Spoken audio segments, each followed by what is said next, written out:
احمد ایک صاف ستھرے محلے میں رہتا تھا۔ وہ روزانہ مسجد جاتا، صدقہ دیتا اور دین کی باتیں دوسروں کو بھی سکھاتا۔ لیکن ایک شخص تھا جس سے وہ ہمیشہ دور رہتا، اس کا ہمسایہ بشیر۔ بشیر کی مالی حالت خراب تھی، اس کا گھر بوسیدہ تھا اور کبھی کبھی اس کے بچے اونچی آواز میں کھیلتے تھے جو احمد کو ناپسند تھا۔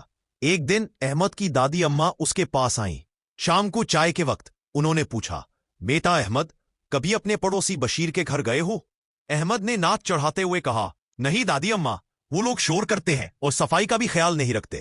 دادی اماں مسکرائیں اور بولے، کیا تمہیں نبی علیہ الصلاۃ والسلام کا فرمان یاد نہیں؟ وہ شخص مومن نہیں ہو سکتا جو خود تو پیٹ بھر کھائے اور اس کا پڑوسی بھوکا ہو۔ مسند احمد۔ احمد چونک گیا۔ دادی اماں نے سورہ نساء کی آیت بھی سنائی، اور اللہ کی عبادت کرو اور اس کے ساتھ کسی کو شریک نہ ٹھہراؤ، اور والدین کے ساتھ نیکی کرو، اور قریبی رشتہ داروں، یتیموں، مسکینوں، قریبی ہمسایہ، دور کے ہمسایہ اور ساتھ بیٹھنے والے کے ساتھ بھی بھلائی کرو۔ سورہ نساء۔ احمد کے دل میں کچھ بدلنے لگا۔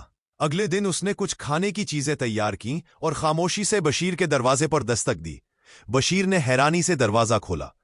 السلام علیکم بشیر بھائی، یہ کچھ کھانے کا سامان ہے، اگر کوئی چیز درکار ہو تو بلا جھجک بتائیے گا۔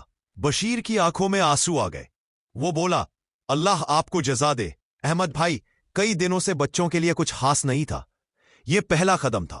احمد نے نہ صرف ایک رشتہ بحال کیا بلکہ ایک سنت کو زندہ کیا۔ اب وہ اکثر بشیر کے بچوں کو مسجد لے جاتا اور ان کے ساتھ مل کر محلہ بھی صاف کرتا۔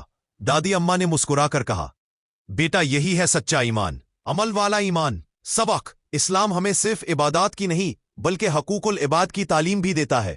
پڑوسی کا خیال رکھنا، اس کی مدد کرنا اور اس کے ساتھ حسن سلوک کرنا ایمان کا حصہ ہے۔